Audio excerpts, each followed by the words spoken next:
to Inside the Castle, the podcast that goes behind castle doors to have real conversations with real people about solving the nation's toughest challenges. I'm one of your hosts today, Angie Fryermuth. And I'm Lauren Lake. Today we have two guests joining us to talk about innovation. With us today are Dr. David Pittman, the Director of the U.S. Army Engineer Research and Development Center and Director of Research and Development and Chief Scientist of the Corps, and Aaron Rooks, who is a supervisor with the Institute for Water Resources, who has been working on innovation in various capacities for many years. Thank you both for joining us today. Thank you, Lauren and Angela. Yeah, thank you. And so in a recent Civil Works Strategic Workshop, our Army Corps of Engineers leaders talked a lot about innovation and the need for the Corps to be innovative with all aspects of project delivery. Dr. Pittman, how would you describe innovation and how are you seeing innovation being applied throughout the Corps? Well, I think innovation is just real simple. It's just doing things differently in a new way. And hopefully you're going to do those things in a new way that's going to make things better. That's the idea. And so, this is kind of simple as it is. And the ERDC, the Engineering Research and Development Center, I'm the director there. It's our research labs. It's the research laboratories of the Corps of Engineers. And our business is all about coming up with discovering, developing, and delivering new ways to make the world safer and better every day. That's kind of our tagline. And so we're kind of in the business of innovating, primarily from a technology standpoint, and helping the Corps of Engineers and the Army and the nation really come up with new and better ways, technologies primarily, to do what they do. Yeah, and I think with innovation, what we're starting to see is also going beyond the general technology. You know, it's really exciting to see some of the efforts going on by the DoD Innovation Board that's now leading to DoD directives such as streamlining acquisition and using agile processes. Also, recruitment, there's new mechanisms, DoD STEM programs to bring in people. There's also efforts underway to innovate the work environment that we're in and also how we work. You know, we're to the point now where there's a movement to work anywhere, anytime. And I think that the Army is maybe starting to embrace that with the pandemic, but there's lots of options and lots of opportunities going on with technology and beyond. It's pretty exciting. Aaron, you've wore many hats throughout the years, and, you know, you've either led or been involved with various projects that had innovative components to it. And so as the leaders talk about innovation, you know, what are some suggestions for staff that are having innovative ideas and really want to push them in the organization? What are some advice that you would give them? Certainly certain offices, especially within the Institute for Water Resources and ERDC, offers more of a forum to be able to share those ideas. But what if you're not in those locations? It makes it pretty tough.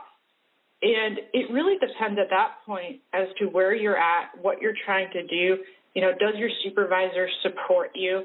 And where are you trying to go with ideas? How connected are you to some of these external organizations? So I think there's a lot to consider, specifically within teams. You know, depending on someone's position, are they in the position to be able to drive innovation, or are they in the mode of operation and that's not really their thing? There's a lot to think about on that regard. I think the advice that I would give someone, sort of no matter where you're at, is hopefully you found a complementary fit in your office, and you need to be able to learn, collaborate, work across the entire organization and see what's out there for like interest. I think that's really important that we talk to people and that we interconnect with not only people within the organization, but outside of the organization to really bring the best innovation at hand. And within the Corps, I mean, you really need to be resilient. I hit a lot of hurdles trying to be innovative to the point of sometimes you almost end up in tears going, good Lord, like, why am I doing this? And you got to be tough and you got to be brave in some respect and willingness to stand up and do what you think is right for the organization, but backing that up with research and teamwork and really trying to work across all these lines. How do you encourage innovation, and what would you suggest for other leaders to do to encourage innovation? And for staff members, how do you think they should pursue their innovative ideas going forward?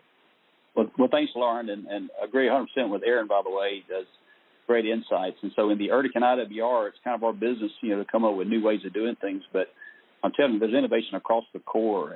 The operators out there, design engineers, park rangers, everybody out in the core is really trying to do the right thing every day, and they're coming up with new ways of doing things, whether it's technologies that we do in the labs and kind of things, or just a different way of going about things. Nobody knows their job better than the person who's actually doing it out there.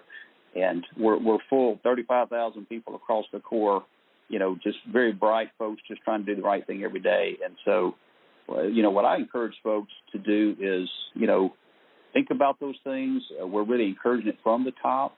General Spellman is really putting a big emphasis right now on innovating and trying to deliver, what we do in the Civil Works mission, whether it's navigation or flood risk management or environmental programs. On the military program side, supporting the warfighter and our installations and environmental research. It's a huge, broad mission that has grown tremendously, primarily because the public gives us their trust to do it. But the mission is so big, and the resources to get it done are relatively small. We've got to be creative and innovative in how we apply those to solve these huge problems. And so the chief has asked all of us leaders, he's our biggest leader in the Corps, to try to think out of the box and come up with ways. Ultimately, we have to deliver upon the public's trust to get these things done, and we will, because that's what we do. But we've got to come up with better ways, whether it's research and development kind of ways or it's just doing something differently out there on a river or on a military installation to get these done. And so all the leaders in the Corps really are emphasizing that right now. How do we do this differently? How do we do this better? And you'll see that encouragement coming from the top. And I know as Aaron talks about, we'll see a lot from all echelons within the organization as well. Great, thank you. And you just mentioned in that response, talking about some of the impediments that we face in terms of pursuing innovative ideas. So I know you mentioned resources, both in funds and staff time. Are there other impediments out there, and how do you work to overcome those? Well, again, we have this huge mission that we have to deliver. So if we have to get a river open for navigation, the rivers are like highways. We've got to get the commerce on them. And so those operations folks out there working in, the Mississippi Valley Division, Lakes and Rivers Division, for instance, they have to keep the rivers open with the money they have to work with. And they're going to do it because they've done it for years. But we know that there's not an infinite amount of resources out there to get it done. And so they're constantly trying to come up with, there's a concept called engineering with nature, for instance, right now, that we're using nature itself, the forces of the river, the forces of nature to help keep those waterways dredged out and use the sediment material that might just be disposed on somebody's farm and actually use it to create a wetlands and get some flood risk management uses out of it as well. So that's the kind of creativity that we can put out there. And because we're constantly chasing that big, keep these facilities going, keep these rivers going. And the engineers, the Corps of Engineers, we've been doing it since 1775. We're the best group to do it. So it's a lot of resource challenges that we have, and that's not just in our mission of the Corps. That's across the spectrum in our entire government. I frankly believe we're the best in the world at doing it, but it doesn't make the challenge any smaller. Besides that, I think resources is the biggest challenge, and it's constantly then trying to stay on top of the technology. How do we borrow from the private sector? The private sector industry is a huge driver of R&D these days. How do we work with our academic partners out there, and even internationally, to make sure that we're always, it doesn't have to be an inside idea. A lot of the great ideas are certainly outside of the Corps of Engineers. And so how do we partner across academia, industry, and internationally to bring those good ideas into the Corps? And then finally, our own culture. Are we willing to accept new ideas? Are we willing to try new things? Sometimes it's the easiest thing in the world just to, hey, I know how to do this. I've been doing this for 20 years. It's the best way. And it very well could be. But is there a willingness to try something new? And I believe most people are willing to do that. But you've got this balance between, I got to get this done, and am I willing to try a different way? And everybody has a different approach at that.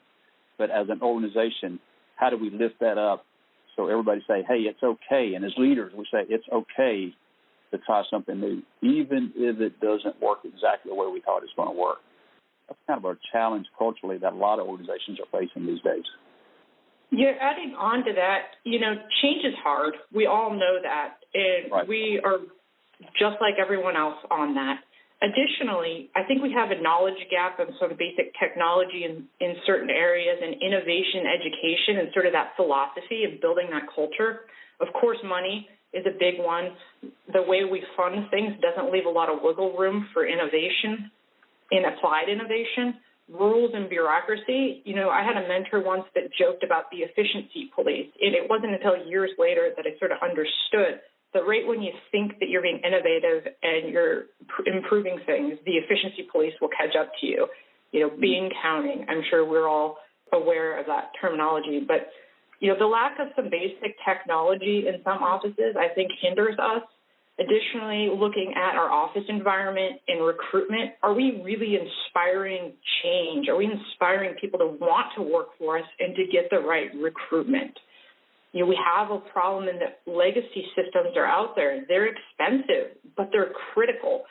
There's a lot of redundancies, too. How do we overcome that to better serve the public and provide data and information in a meaningful fashion?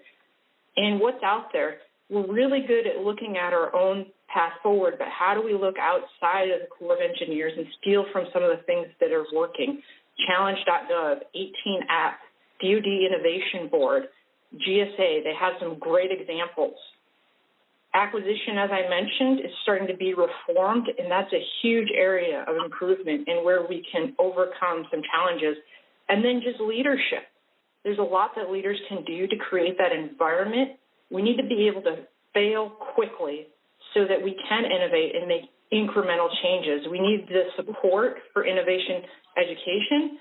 We need to also provide time. Some of our leadership, it turns over so quickly, it doesn't give the time to really grow the program, and you end up with a lot of flavors of the day, a lot of different programs, redundancies, and sometimes you get people who are essentially volunteers who have time available versus the best and brightest trying to lead the path on innovation, and I think that needs to change.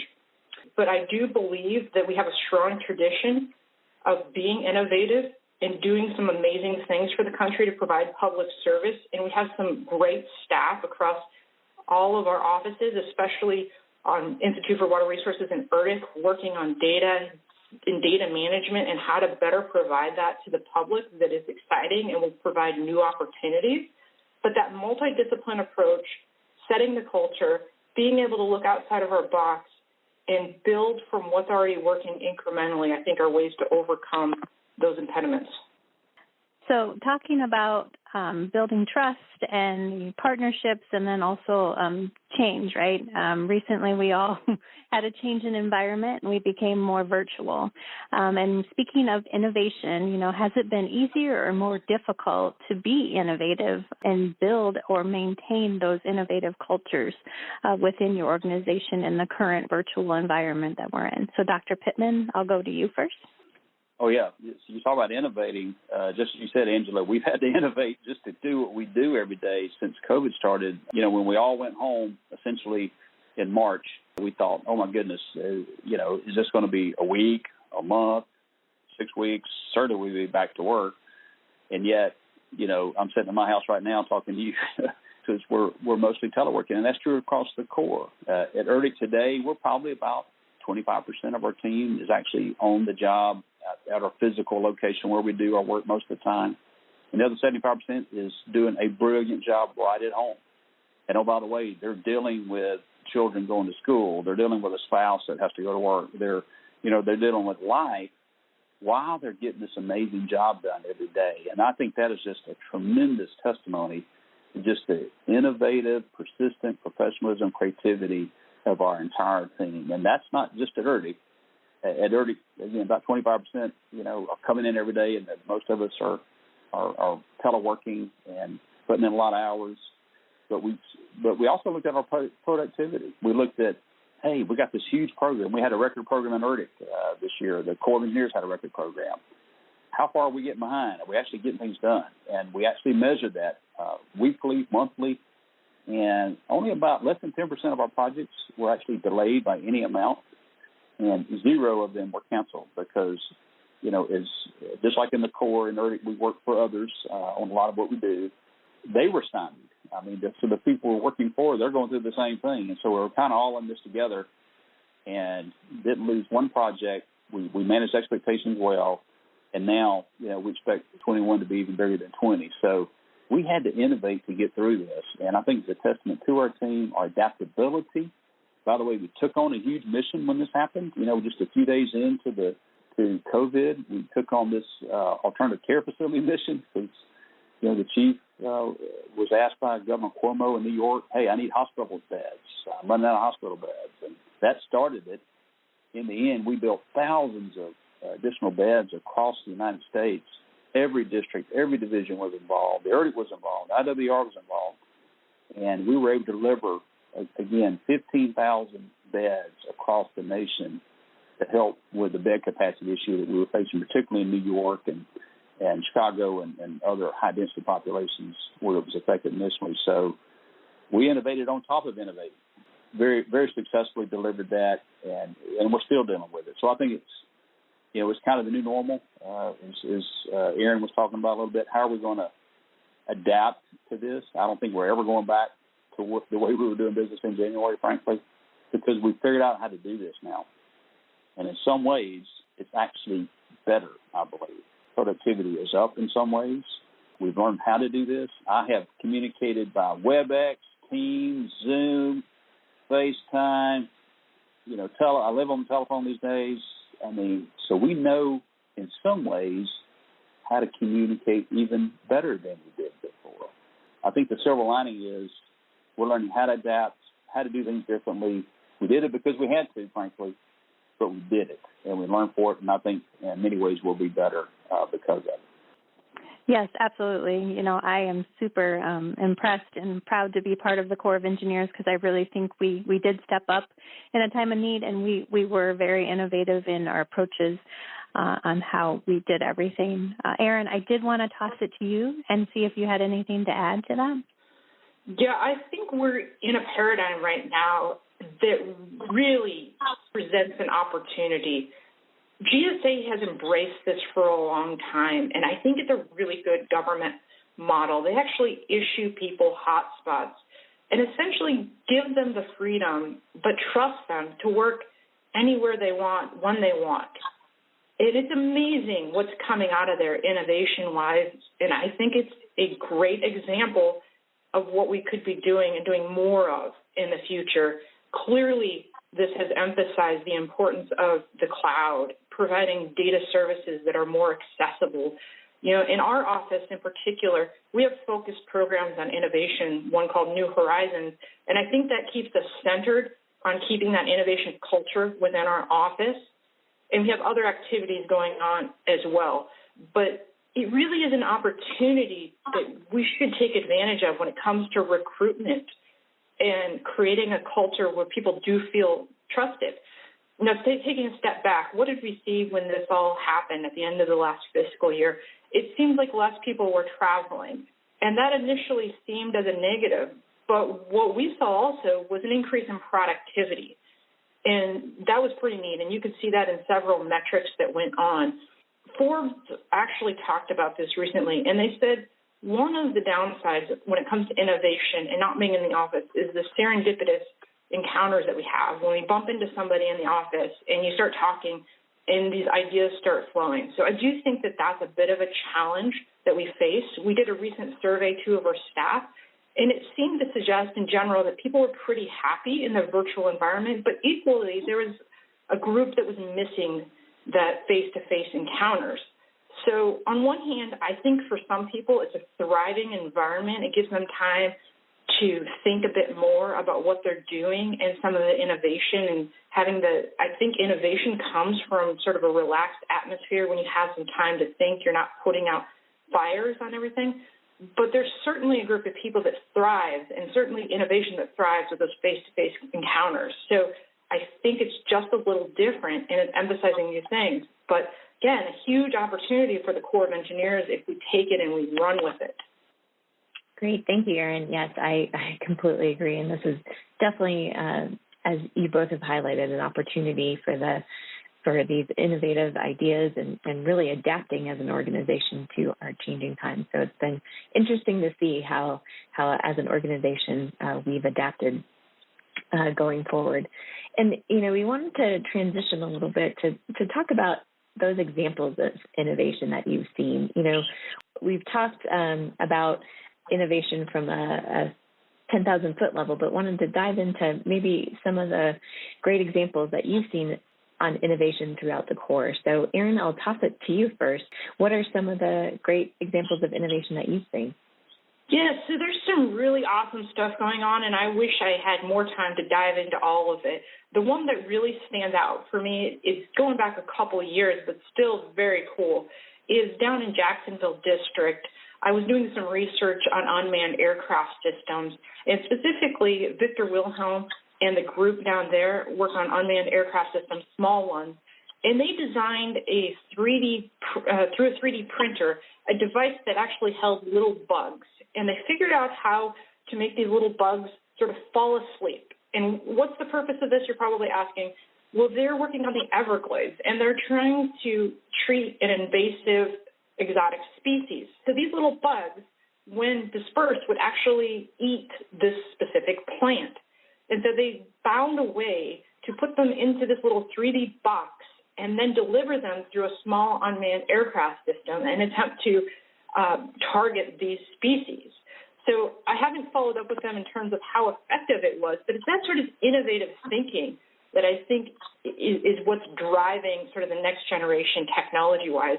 Similarly, there's been some research and applied research, I think many of it from ERDC and beyond, on using robotics and doing 3D imaging and also applying those 3D sensors and those imaging on unmanned aircraft systems underwater.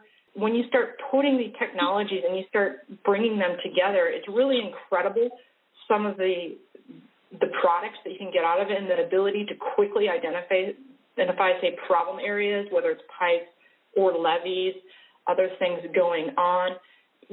Some of the work that we're specifically working on is looking at data pools, and how do we start integrating data better in a more meaningful fashion. So a couple of things that I specifically work on is the development of the Enterprise Risk Register.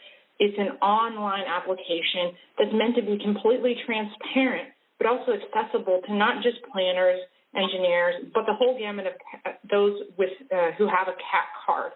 And the ability for everybody to be able to log in, easily understand how to enter in risk to help manage enterprise risk as a whole, I think is going to, in the long run, prove to be really beneficial. We're going to be able to collect more data. We're going to be able to organically have lessons learned and see how things are working as time goes on. Additionally, we're looking at combining different technologies together. For example, we have a geo-referenced library that also brings in what someone's expertise is and what they're working on to provide them custom recommendations of what that person needs to know. The whole idea behind it is to create tools that are just-in-time training. They get the information when they need it, where they need it. So, for example, in the long run, hopefully, when you're filling out a risk register, it'll provide you some sort of custom advice and help as you go along. So it's not an additional one-off training, or it's not an additional resource where you got to comb through hundreds of pages of guidance. It's targeting you and getting what you need when you need it. So those are a few different innovations that are pretty exciting, and I know there's a lot more out there. Great. Yeah, thank you, Erin. And Dr. Pittman, I'm sure you have plenty of examples as well, but could you highlight just a few for us? Yes, ma'am. I have hundreds, just like Erin does. I mean, that's what we do. ERDC is what I call Disney World for engineers and scientists. I mean, it is such a creative place, but the biggest difference between ERDC and Disney World is at ERDC, the magic is actually real. We make some incredible things happen. Just give you an example. So just with COVID. So, again, I was talking about the alternative care facilities that we were building, but at the beginning of all this, we didn't really have a good idea about, what cases, what the hot spots would be around the nation.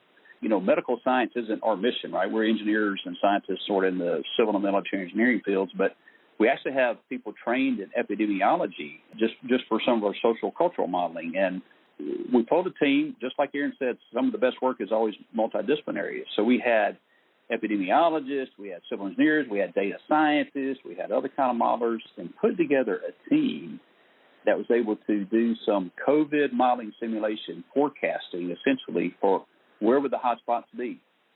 Johns Hopkins had models, Carnegie Mellon had models. There were several models out there, but particularly for areas outside the continental United States, like Guam and other countries, and even in CENTCOM, the Middle East, for instance, where our forces are, we had no idea what was going to happen out there.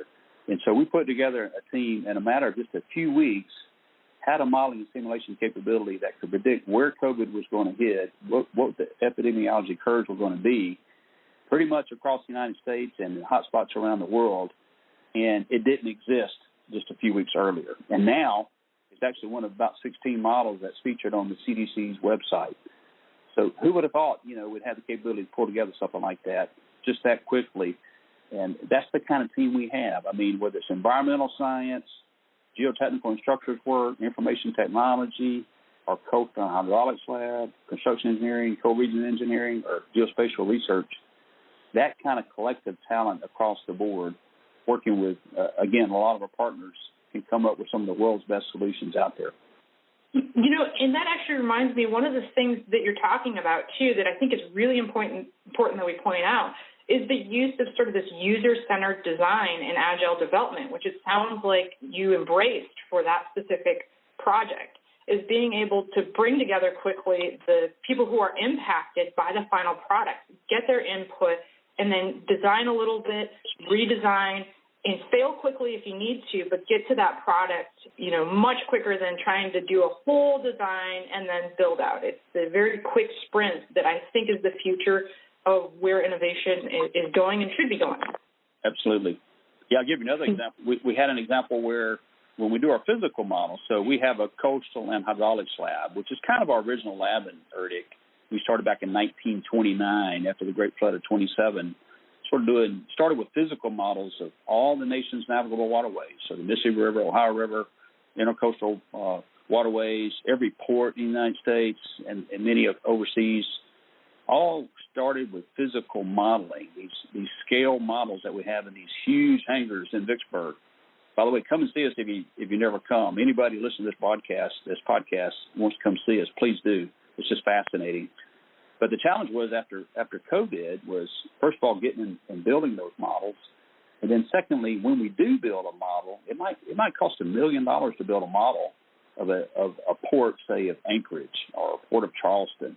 So it's very intricate work, and you have to get the details right, the scale's exactly right. You're facing a $50 million decision, right? And you want to make sure you get it right. So we're taking the risk out of the decision-making. Well, when COVID hit, we couldn't really bring the workforce in to build the models as much. So we came up with a way, we're already working on it, of actually building the models instead of a lot of painstaking hand labor, concrete, and trial work, actually building these using 3D printers out of styrofoam and other plastic materials. So we could use 3D printing technology, build that scale model to exactly the right dimensions, put it in place almost like a puzzle, put a little plastic on top so you have the right flow characteristics, and then to bring the people in that actually need to make the decisions about it from across the Corps and other resource agencies out there that have an interest, we actually did a live stream of it. So instead of bringing them to Vicksburg, we put it online. We did a live stream. We showed them how the water flowed. We showed them what happened when we adjusted parameters. And we were able to make decisions without people physically being here for the first time since 1929. And so that's how we pulled that together. Again, another innovation on top of innovation. Yeah, Dr. Pittman, that brings me to another innovation that I know ERDC has dabbled in, and so has others in the Corps, which is the use of some of these digital sandboxes in augmented reality and new software that'll take your CAD drawings and render them into 3D, and then you put on the headset and such, and you can be immersed in that design, or you can overlay that design into reality so that when you're looking at it, you can visualize what that design is. And in this virtual environment, I think that there's a ton of opportunity for more of that, taking it one step further. And I think the Corps is starting to dabble in it, and it will probably start proving dividends in the future. Well, Aaron, we could go all day. Here's another great example. COVID example, actually. I'm not sure if you knew this, but we actually used augmented reality and virtual reality actually supporting. So when we built these alternative care facilities, we had like 1,000 sites where we could potentially build these. And so the Corps was responsible for doing the inspection on the sites to see, hey, would this actually do for an alternative care facility? It might even be a stadium parking lot or something like that, or maybe a parking garage. When we did these early inspections, we were putting people at risk to do them. And because it takes teams of these people going out, and we came up with an augmented reality capability where somebody could do exactly what you said, where iPhone-looking glasses go out there and transmit back in a virtual reality sense back to a home base, back to the office, so to speak, and do a visual inspection right there in front of them, put it on the map, do all the checks, and do with one person what it would normally take 4 people to do and take all day to do it, and do it in a very safe and better environment. So that's a real-life example of using augmented reality to do a critical mission very quickly that we were in the middle of. And from that, it spawned a lot more applications just since March on how we do our regular mission in the Corps of Engineers of Civil Works and Military Programs. So, again, another great example. So I do want to go on and just talk about the future. The Corps is constantly evolving, and so is technology. And so looking in the future, what are some technology features that are going to be needed, or what are some trends that will help shape the Corps or even shape water resources in the future? Well, thank you. Well, just as it turns out, we've been talking a lot about that recently on the Civil Works side. What does the future hold? So talking with Al Lee, Director of Civil Works, and General Graham, the DCG for Civil Works, and other leaders across the Corps about, hey, what are the big nuggets out there, the focus areas that we need to focus on from an R&D standpoint, the technology development areas that are ripe. And we came up with 6 of them. So these are the 6 areas. The big reveal, we just decided these last week.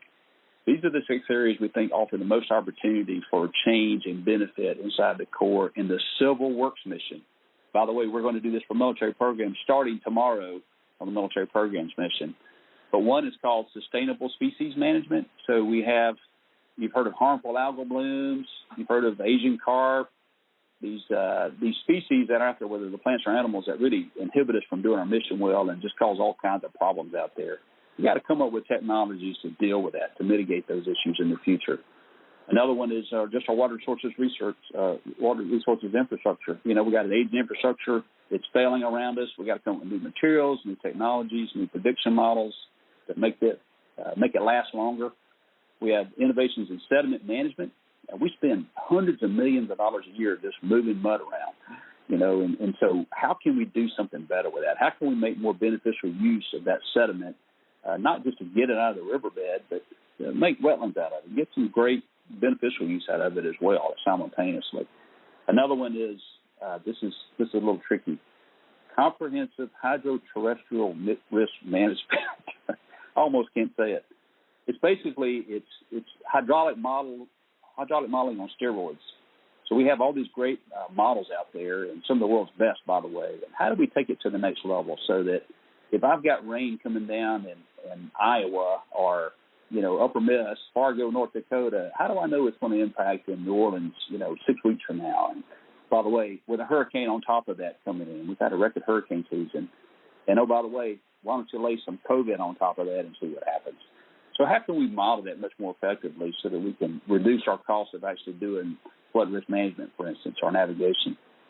Another area is just data analytics, artificial intelligence, robotics. You got to be playing with that, okay? I think data is one of our biggest resources we have in the Corps. We're full of data. We just don't know exactly what to do with it. And I think we can do things much more efficiently and effectively with that.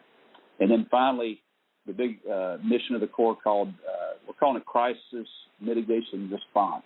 So that really is, how do we respond to hurricanes? How do we respond to tornadoes? Again, lay COVID on top of it. A lot of times we're kind of reactive because that's our mission. We don't get the mission assignment until after the disaster. So how can we think ahead and make sure that we're prepared? So whether it's the UAVs that Aaron was talking about earlier, different blue roof technologies, or Mica, as different apps that we can use to kind of to survey the landscape. We're thinking of all kinds of ways that we can get after that mission much more efficiently and effectively in the future. So that's a great question. We've been thinking a lot about it, and we're shaping that future right now as we speak, Angela. Wonderful. Aaron, any thoughts on that?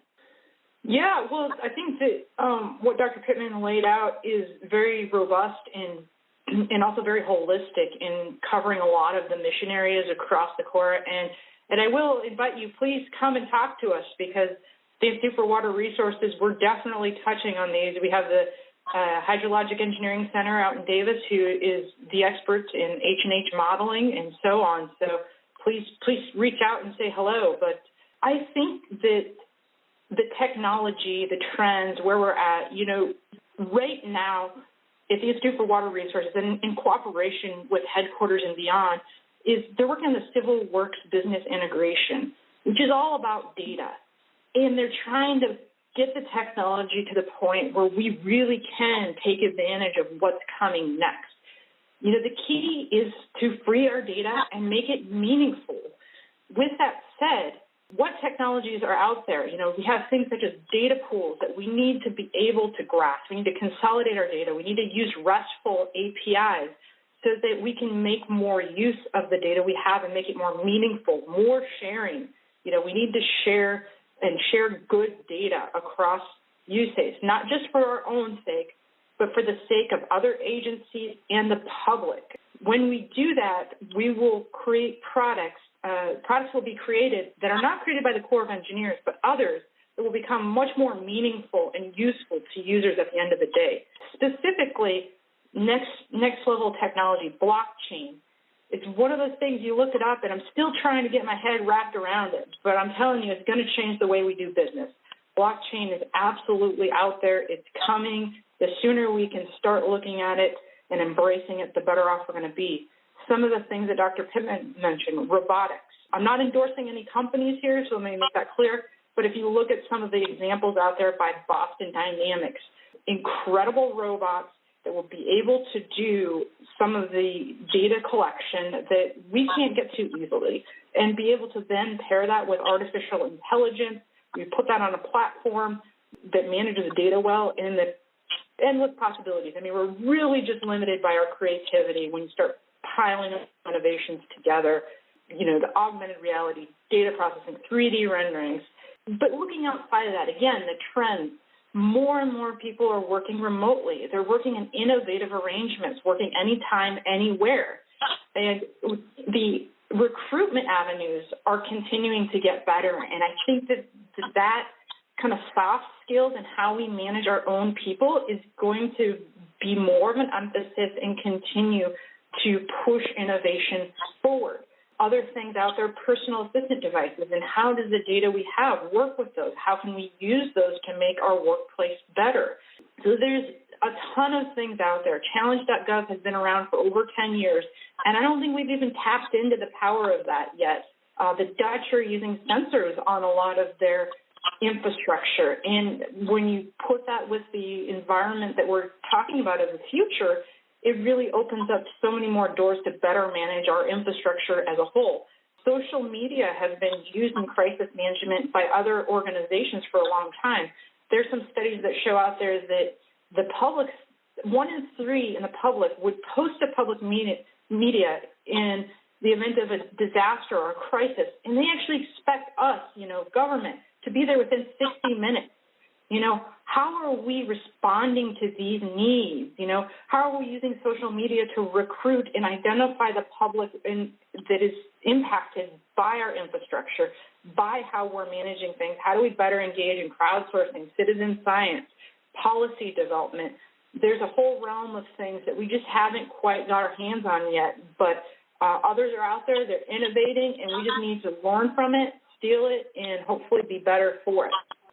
Great, thank you. Yeah, those are some great examples, and I know I will be Googling some of those online to find out more. I think we're about at our time and are going to start to wrap up, but I wanted to offer each of you the opportunity for any last thoughts or input on this topic. I know we could probably go all day, but wanted to get any last thoughts from both of you. So Dr. Pittman, we'll start with you.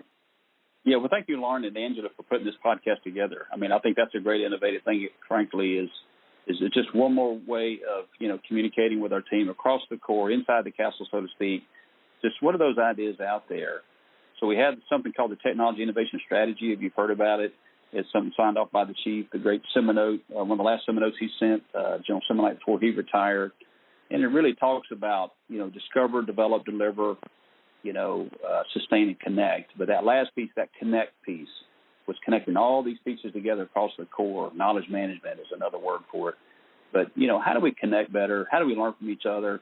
And that's one of the best ways of innovating is to see what somebody else did and try it yourself. So thank you for doing this for us, and I appreciate the opportunity to speak to you today. I'm glad you mentioned the innovation strategy. I think it's the foundation for USACE, but I think we have so much more to do. And I think we, again, need to draw on examples across DOD, the Army, but also other agencies in where they're going. The White House Digital Government Strategy came out while Obama was president, and largely we ignored it. And we can't continue to do that. The future will absolutely catch up to us, and it's whether or not we're ready for it. And so we do need to be more forward-looking in that regard. A couple last-minute thoughts is we need to stop piloting and start doing. A lot of the folks that are doing these pilots know what they're doing. We need to let them go and start creating the change that we want. Clearing the hurdles. Senior leaders, please clear the hurdles for us. Let's get policy streamlined. Right now there's so much policy that you can't hardly say or do anything without breaking some rules somewhere. And when we do break the rules as innovators, we want you there to support us. Don't police us, support us, help us to do it right. And talk to each other. And I think that's ultimately what it comes down to. At Institute for Water Resources, we have a center, Collaboration and Public Participation Center of Expertise. And I was a bit of a skeptic, I have to admit, when I first came to IWR.